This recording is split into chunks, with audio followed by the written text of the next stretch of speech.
Magandang oras mga kababayan, narito na ang pinaka-latest update natin sa magiging lagay ng ating panahon ngayong araw at sa susunod na 24 oras. Lumakas na at tuluyan na naging bagyo ang bagong LPA na minomonitor natin sa may kanluran at tinawag natin ito bilang bagyong Maymay. Inaasa na tatawid din ito sa Luzon sa mga susunod na araw. Kasabay nito, ang Super Typhoon Dolphin ay napanatili ang lakas habang patuloy na lumalapit sa bansa. Para naman lagi kang updated sa lagay ng ating panahon, i-click mo lang ang subscribe button. So ngayong umaga, ang sentro ng Tropical Depression Maymay ay may tinatayang layong 95 kilometers west-northwest ng Bacnotan, La Union. Taglay nito ngayon ang maximum sustained winds na umaabot sa 65 kilometers per hour malapit sa sentro. May bugso hanggang 80 kilometers per hour at ang central pressure ay nasa 1,004 hectopascals. Sa kasulukuyan, kumikilos si Maymay Pahilagang Silangan sa bilis na 10 kilometers per hour. At ang lawak ng sirkulasyon nito o strong winds nito ay umaabot sa 210 kilometers mula sa sentro. Dahil dito, may nakataas agad na Tropical Cyclone Wind Signal number 1 sa malawak na bahagi ng Luzon. Kabilang dito ang Ilocos Norte, Ilocos Sur, La Union, Pangasinan, western portion ng Cagayan, Apayao, Abra, Kalinga, gayon din sa may Mountain Province, Ifugao, Benguet, western and central portion ng Nueva Vizcaya, northern portion ng Nueva Ecija, northern portion ng Zambales, northern portion ng Tarlac, western portion ng Isabela, at sa may northwestern portion ng Quirino. Sa ilalim na signal number 1, ang wind threat ay strong winds na may lakas ng hangin na abot sa 39 hanggang 61 kilometers per hour at may warning lead time na 36 hours na may minimal hanggang minor threat sa buhay at ari-arian. Kasabay nito, ang habagat o southwest monsoon ay lumalakas pa dahil sa bagyo at nakakaapekto ngayon sa malaking bahagi ng southern Luzon at sa western section ng Visayas. Meaning habang ang bagyong Maymay ay nasa kanluran ng bansa, patuloy na magdadala ito ng malalakas na pag-ulan lalo na sa mga lugar na nakaharap sa kanluran at sa mga rehiyon direktang tinatamaan ng daloy ng habagat. Samantala, kasabay nito, papalapit naman sa Philippine Area of Responsibility si Super Typhoon Dolphin at ngayong araw ang sentro nito ay nasa layong 1,750 kilometers east-northeast ng extreme northern Luzon. Ang maximum sustained winds nito ay nasa 175 kilometers per hour malapit sa sentro, may bugso hanggang 220 kilometers per hour at kasalukuyang kumikilos ito patimog kanluran sa bilis na 20 kilometers per hour. May konting kalayuan pa ito sa bansa pero dahil isa ito sa pinakamalakas na bagyo, malagang bantayan ngayon ang magiging impluwensya nito sa bansa sa mga susunod na araw at sa posibleng pagpapalakas o paghila nito sa galaw ng bagyo sa kanlurang bahagi ng Luzon, gayon din sa pinalalakas nitong habagat. Dumako agad tayo ngayon sa heavy rainfall outlook dahil ito ang isa sa pinakamalagang tutukan sa kasulukuyang kondisyon.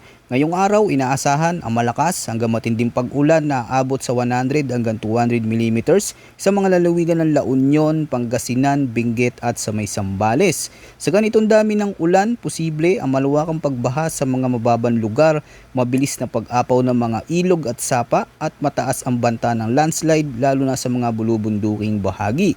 Samantala, nasa 50 hanggang 100 mm naman ang posibleng maranasan sa Ilocos Sur, Ifugao, Mountain Province, Tarlac, Nueva Ecija, Bataan, Pampanga, Bulacan, Metro Manila, Rizal, Cavite, Batangas, Laguna at sa may Occidental Mindoro. Bagamat mas mababa ang dami ng ulan kumpara sa unang grupo, maaari pa rin itong magdulot ng pagbaha sa mga lugar na mababa ang lokasyon at pagguho ng lupa sa mga matataas na lugar. Pagsapit naman ng Miyerkules, August 6, mananatili pa rin ang banta ng malawakang pag-ulan na abot sa 100 hanggang 200 mm na ulan sa Ilocos Sur, La Union, Benguet at sa may Occidental Mindoro. Dito dahil sunod-sunod na ang pag-ulan sa mga lugar na ito, inaasang mas tataas ang panganib ng pagguho ng lupa at paglawak ng pagbaha. Kaya mahalaga ring bantayan ang kondisyon ng mga ilog, dam at kabundukan lalo na kung patuloy ang malakas na ulan sa loob ng maghapon. Habang nasa 50 hanggang 100 mm naman sa Pangasinan, Abra, Ifugao, Mountain Province, Kalinga, Nueva Vizcaya, Zambales, Bataan, Tarlac, Nueva Ecija, Pampanga, Bulacan, Cavite, Batangas at Antique.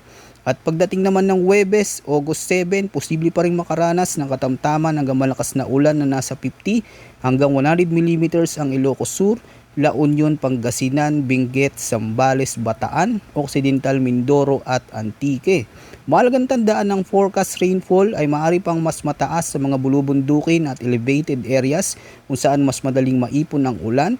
Bukod dito, kung ang isang lugar ay ilang araw nang nakakaranas ng tuloy-tuloy na pag-ulan, mas mataas ang posibilidad ng pagbaha, flash floods at pagguho ng lupa, lalo na kung tuloy-tuloy ang buhos ng ulan. Dumako naman tayo sa magiging lagay ng panahon sa iba't ibang bahagi ng bansa para sa Metro Manila, Rizal, Cavite, Batangas at Occidental Mindoro. Ang forecast ay occasional rains o pabalik-balik na pag-ulan dulot ng southwest monsoon o habagat. Kapag sinabing occasional rains, hindi tuloy-tuloy ang malalakas na ulan sa buong maghapon, pero maaari itong biglang bumalik at lumakas habang patuloy na humihigop ng maraming moisture ang habagat mula sa malawak na sirkulasyon ng bagyong Maymay. Dahil dito, may posibilidad ng flash flood sa mga mababang lugar at landslide sa mga komunidad na malapit sa paanan ng bundok. Sa Metro Manila, mas dapat bantayan ang mga kalsadang madaling bahain at mga lugar na mabilis mapuno ang drainage system kapag sunod-sunod ang pag-ulan. Sa Rizal, Cavite at Batangas, kailangan ding maging alerto ang mga komunidad na nasa paanan ng bundok, malapit sa ilog at sa mga lugar na madaling tamaan ng pagguho ng lupa. Samantala sa Occidental Mindoro, dahil bukas ang lalawigan sa hanging habagat, posible ang ilang magkakasunod na bugso ng ulan na maaring magdulot ng pagbaha at paglalambot ng lupa. Para naman sa Ilocos Region, Cordillera Administrative Region, Cagayan Valley at Central Luzon, inaasahan ng cloudy skies with scattered rains and thunderstorms na dulot ng Tropical Depression Maymay. Bagamat hindi pare-pareho ang lakas ng ulan sa lahat ng lugar, asahan ang madalas na pagbuo ng mga rain band na maaring maghatid ng katamtaman hanggang malakas na pag-ulan, lalo na sa mga lugar na direktang maaabot ng sirkulasyon ng bagyo. Dahil dito, nananatili ang banta ng flash floods at landslide lalo na sa mga babang lugar, tabing ilog at kabundukan.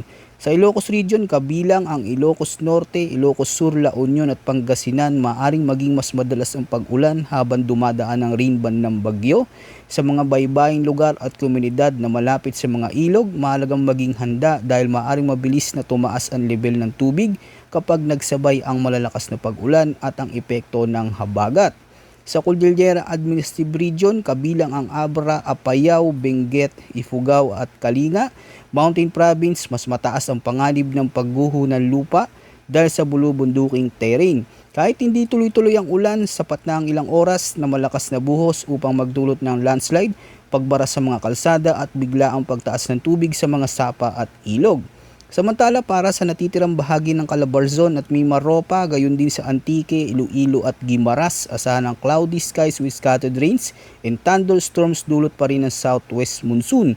Dahil sa patuloy na paghila ng bagyong Maymay sa habagat, maaaring makaranas ang mga lugar na ito ng malalakas na pag-ulan. Dahil dito, posible pa rin ang pagbaha sa mga mababang lugar at pagguho ng lupa sa mga bulubunduking komunidad, lalo na kung magtatagal ang pag-ulan. Samantala sa nalalabing bahagi ng bansa, inaasahan ng partly cloudy to cloudy skies na may mga pulupulong rain showers o thunderstorms dulot ng localized thunderstorms.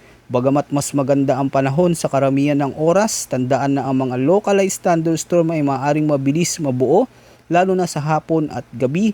Kapag naging malakas ang thunderstorm, posible pa rin ang bigla ang flash flood sa mga mababang lugar at landslide sa mga bulubunduking komunidad. Ngayon, pag-usapan natin ang track and intensity outlook ng bagyong Maymay. Mahalagang paalala, bukod sa landfall area at forecast confidence cone, ang malalakas na pag-ulan, pabugso-bugsong hangin at iba pang panganib ay maaari ring maranasan sa mga karatig lalawigan at maging sa mga lugar na nasa labas ng forecast cone. Bukod dito, posible ring magkaroon ng pagbabago sa magiging track nito sa loob ng confidence cone. Batay sa pinakabagong forecast track, inaasang halos hindi muna kikilos si bagyong Maymay sa susunod na 12 oras. Pagkatapos nito mga kababayan, tsaka pa lang ito magsisimulang kumilos, pasilangan at posibleng maglandfall po sa bahagi ng Ilocos Sur o La Union ngayong araw. Kapag tuluyan na itong tumawid sa kalupaan, tatahaki ng sentro ng bagyo ang malaking bahagi ng Northern at Central Luzon, kung saan magpapatuloy ang pagdadala nito ng malalakas na pag-ulan at pabugso-bugsong hangin hanggang Huwebes. Sa usapin naman ng lakas nito, patuloy pang inaasang lalakas ang bagyong Maymay habang papalapit sa kalupaan. Sa loob ng susunod na oras, maaari nang umabot ang lakas nito sa tropical storm. Ngunit sa oras na makatawid ito sa kabundukan at kalupaan ng Luzon, magsisimula na rin ang paghina ng sistema dahil mawawalan ito ng pangunahing pinagkukunan ng enerhiya mula sa mainit na karagatan. Dahil dito, inaasang hihina muli si Bagyong Maymay bilang isang tropical depression pagsapit ng bukas ng umaga. At kung magpapatuloy ang paghina nito habang nasa kalupaan, dito malinaw mga kababayan na maging alerto po tayo sa malalakas na pag-ulan, pagbaha, pagguho ng lupa at malalakas na bugso ng hangin sa maraming bahagi ng Luzon. Kaya malagang manatiling alerto at patuloy na subaybayan ang mga susunod na weather updates natin dito sa ating channel. Maraming salamat sa panonood mga kababayan at huwag kalimutang mag-ingat.